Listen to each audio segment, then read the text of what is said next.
Well, hi, everyone. This is Charles Bass from the USD Alumni Association presenting USD Chats with Charles, a chance to visit with alumni from all over to share their story and build community among toreros.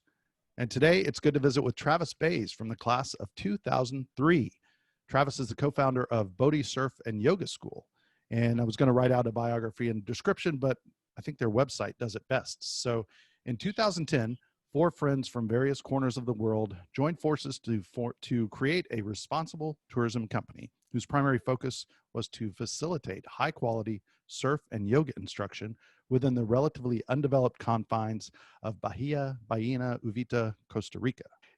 The co-founders decided their business should be used as a vehicle to facilitate positive social and environmental change in their local and global communities.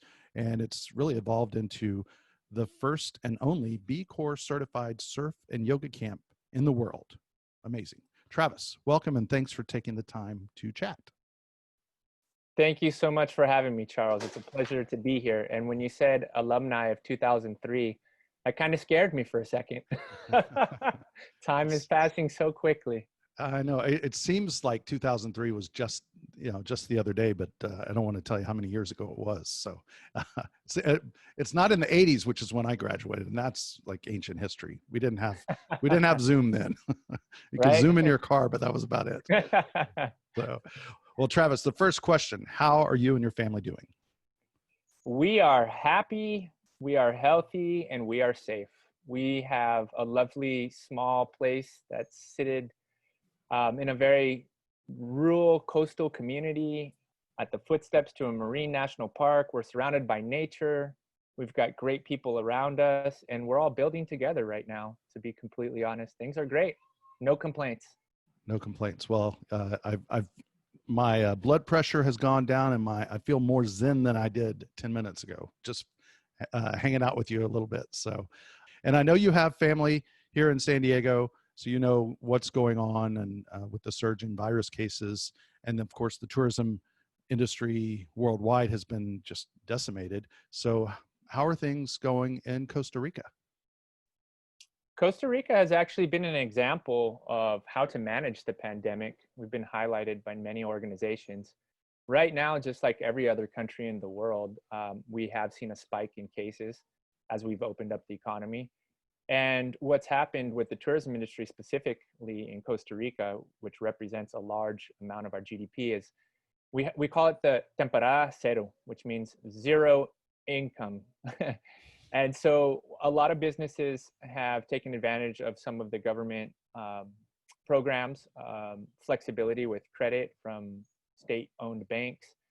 And we've also, as a company, what we've done is we've really pivoted and utilized our tools and have provided services online to help generate some income that we need in order to keep our staff afloat.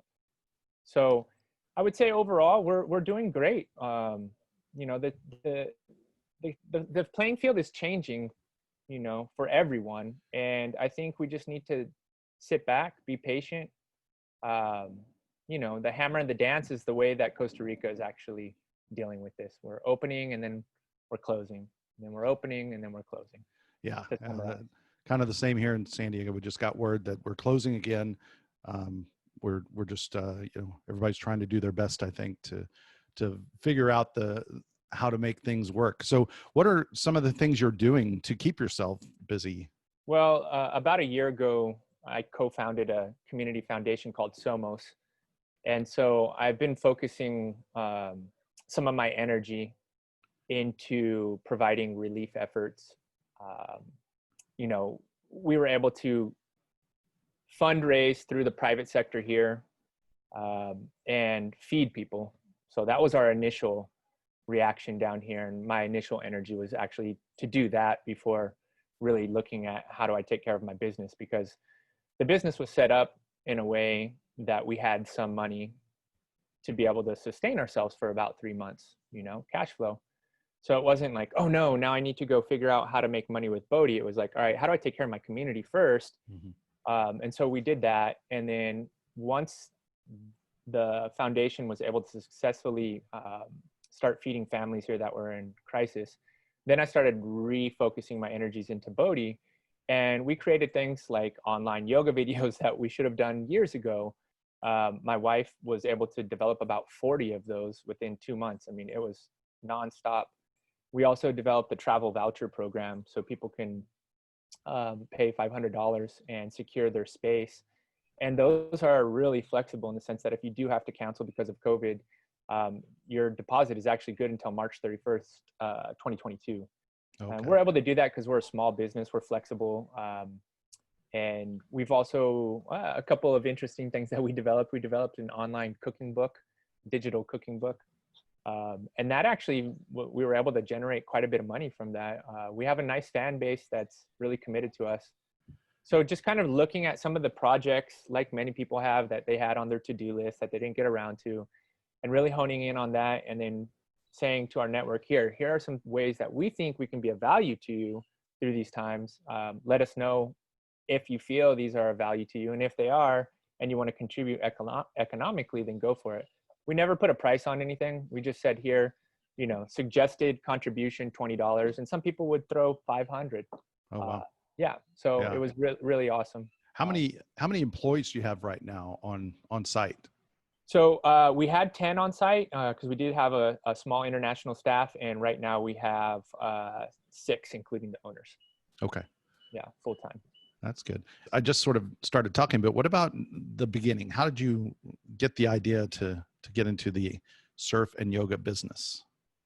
Well, so I came down to Costa Rica in 2005 as a Peace Corps volunteer and started doing small business development, and then got really interested in microfinance, did that for a little bit, and then got involved in consulting. And it was a consultant who actually started his own tourism company that one day when we were coming back from a project in the Osa Peninsula said to me, Travis, what do you want to do moving forward? I was like, well, I love consulting. It's great. He's like, yeah, but that's hit or miss.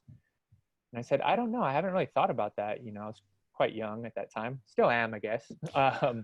And he said, well, what are your passions? And I said, well, I love surfing. I love non-formal education. And I love the environment. And he said, well, there you go. Create a surf school that empowers people to be conservationists. And I was like, oh, that sounds great. And the funny thing is I had a surf school while I was at USD, and the mission was just to make a couple of bucks, meet some people, but there was no higher purpose. And so when I presented the idea to my wife, who's the yoga practitioner, she said, well, yeah, let's go for it. And so, Bodhi, which is a Sanskrit word from India, meaning enlightenment or awakening, really, when loosely translated into English, is the higher purpose. That we're using these tools, surfing, yoga, community engagement, and nature immersion, to get people to think about their behaviors and their attitudes towards the environment, towards themselves. And we hope that once people return back to their homes, they actually implement some actions to reduce their impact on Mother Ocean. I was thinking you must have many folks who come as guests and leave as friends. And I'm sure it's not like going to, just to some resort in Cancun and then going home. It's something that they take a little bit of Bodhi with them for the rest of their lives. I'm certain. Yeah, that's interesting because we have just started to have deeper discussions about what it is that we do. And it was actually a friend of mine who is not really involved in Bodhi, but has seen what we've done, has read testimonials. He's like, you guys sell a life philosophy. And so people come here and they see some of the things that you guys are implementing and see how your small community of 3,000 people with limited economic resources are doing great things. And they say, shucks, why can't I do that when I get back home? And so obviously they can't implement everything that we do because everybody's environment, everybody's community is different, but they're taking little bits and pieces and making change back home. And that's what's really inspiring is, 3-4 months after a guest has visited us, to receive an email and saying, hey, because of our experience here, we're doing this, this, and this. Thank you so much. And that's a tough thing to measure, it's not easy, and we've done some academic research to try and measure and be able to stay true and say, hey, yeah, Bodhi is changing people's behaviors and attitudes.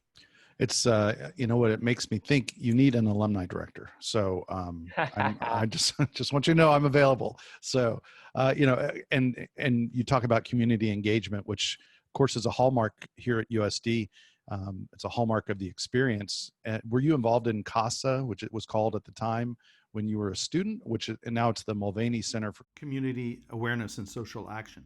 Did you work with them at all when you were a student at USD? No, no. When I was a student at USD, I actually started the stock club with an RA back in, I think it was 99.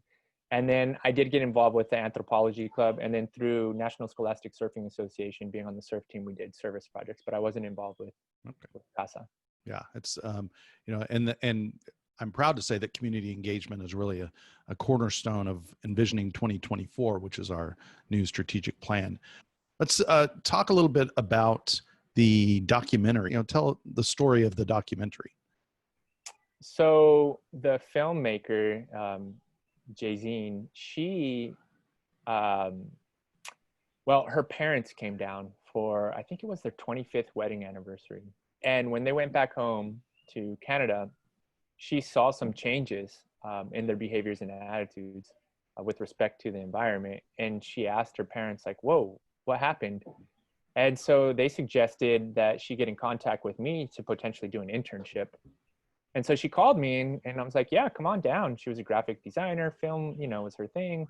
And when she got down here, she's like, you know what, I want to do a documentary. And I said, wow, oh, all right, let's go for it. So it's actually been 4 years in the making. And we finally got to a point where we all felt comfortable. And we're going to do a public launch sometime the first week of September. We've gone back and forth. You know, the film industry's changed a little bit with respect to film festivals. So, you know, the mission of the film is really to educate and empower. So why charge, you know? Just let it go and hopefully it reaches as many people as possible. That's great. We'll have to figure out a way to have the USD network involved in spreading the word there. So that would be very helpful.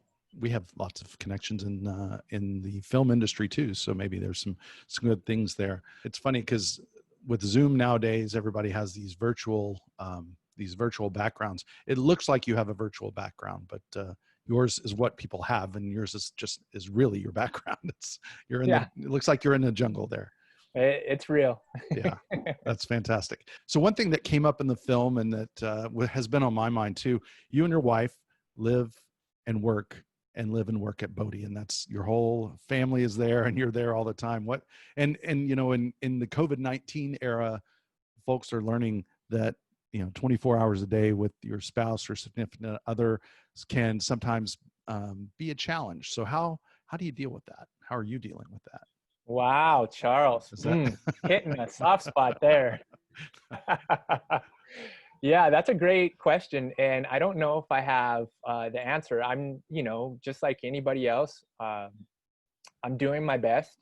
And sometimes, you know, that's not good enough, to be quite honest, you know, and we need to really make time for ourselves. And that's hard during this time period. And it's even hard before the COVID virus, you know. But the way I look at it is the following. As a surfer, right, you work so hard to get out to the lineup. You paddle through these waves. You're fighting, you know, constantly. You get pushed, you get shoved, you get sand thrown down your throat sometimes.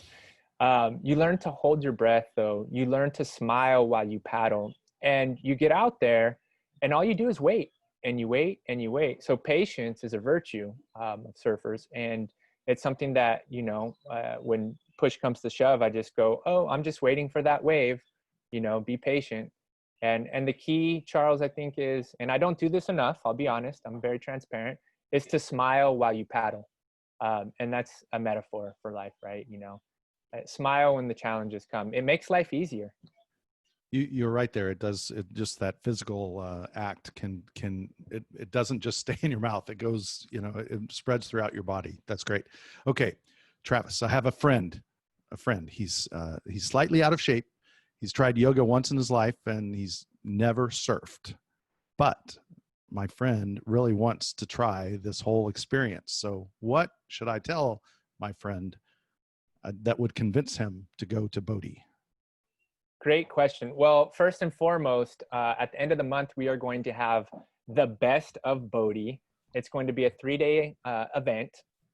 So give him or her the opportunity to zoom in and get a taste of what we are and what we are doing. But if you had one thing to say to that person, is if they are interested in awakening purpose, or if they are interested in feeling inspired, if they are interested in smiling more and feeling part of a larger community, then come down. So that's kind of a lot of things.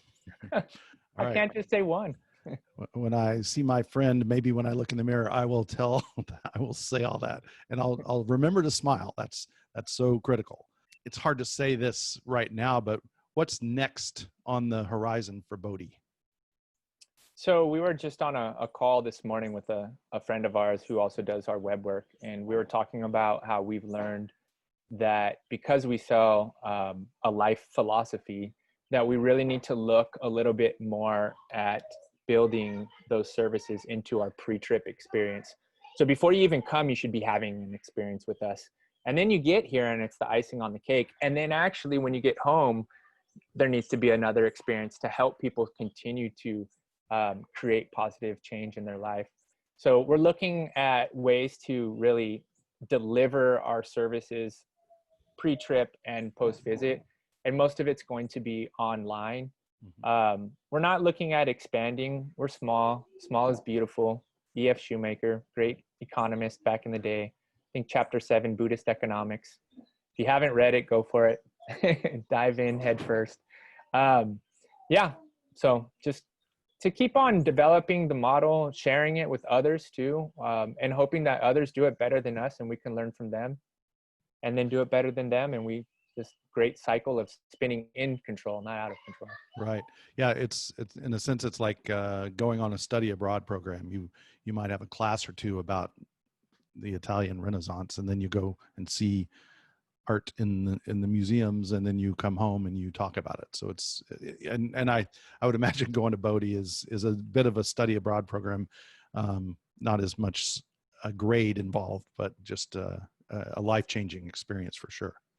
I love the way you put that. I am jotting down notes right now. Well, we'll trade my alumni directorship as down there. I need to come for probably a month or two, but we'll see. So that's really about it. But I've got these last 4 questions to ask you that kind of help us get to know you a little bit better. So we've talked a little bit about this, but so we're all staying at home here in the U.S. anyway. And the question that people often ask is, what are you binge watching? Do you binge watch, or do you just binge watch the sunset? Is that what you're doing over the Pacific? Well, so I do binge watch every now and then. And a lot of times it's children's stuff because I'm with the kiddos. You have 2 daughters? Yes, 2 daughters. Maya Paz, who's 9, and Clea James, who's 4.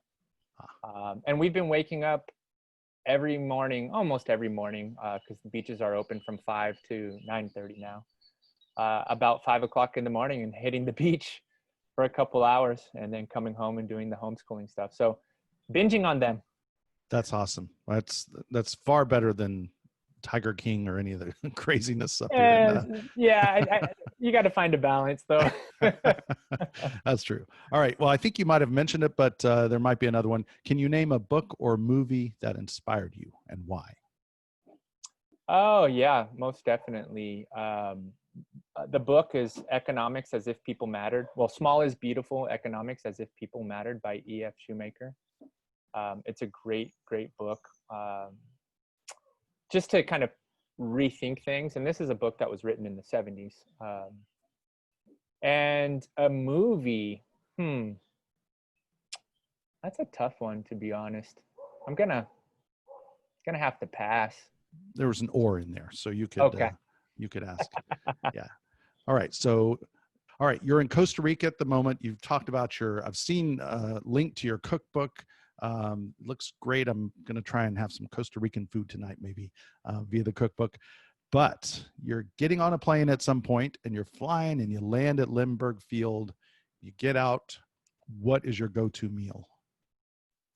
I love it. It's a carne asada burrito. And it's funny because here I don't eat meat. It's a carne asada burrito, yeah. And oftentimes my mom will show up with one. Oh, is that right? In the car, Can you carry? Oh, in the car. Yeah. Have your parents been to Costa Rica? Yes, they sure have. They try and come every other year. So we go to San Diego typically in September or October, and then they'll come out sometime during the year. So we're trying to figure out how we're going to see each other soon. We're doing a lot of live Zoom. Virtual babysitting is what we call it. So, yeah, that's great. Good question. All right, last question, and it's an easy one. What's your favorite place on the USD campus? Oh, that's not an easy one. You can only name one. Can That's even harder. Well, I'll have to go. You can do whatever you want. We might not be able to say this, but freshman year, rooftop Maher. that's I think the statute of limitations on that has expired. We were the 5th floor and there was a ladder and we were able to go up there and watch the sunset from there, and it was ridiculous. You could see all of downtown, Point Loma. You could see the San Diego Bay. Yeah, pretty beautiful. That's awesome. I'll check with Residence Life and make sure there's a good lock on the door before we actually publicize this. Yeah, for sure. Just in case. Please do. And again, I think the statute of limitations is well expired. So okay. Well, Travis Bay's class of 2003 Bodhi Surf and Yoga camp and lodge and school. I can't wait to go down there. Thank you very much for taking the time to chat with me today. You are very welcome, Charles, and thanks to everyone at USD who strives to make that university the best that it can be. I have very fond memories and always go back every single year when I visit San Diego. So I'll see you soon if you don't make it here. I'm coming down. I've got to do it. And you can go to bodhisurfyoga.com to learn more about Travis and his work. And you can learn more about community engagement at USD by going to sandiego.edu/MCCASA. And you can also learn more about the USD Alumni Association by going to alumni.sandiego.edu. So that's it. Thanks again, Travis, and stay safe, stay healthy, and stay happy. Con mucho gusto. Likewise, stay safe, healthy, and happy. Cheers, and go Toreros too. Pura vida.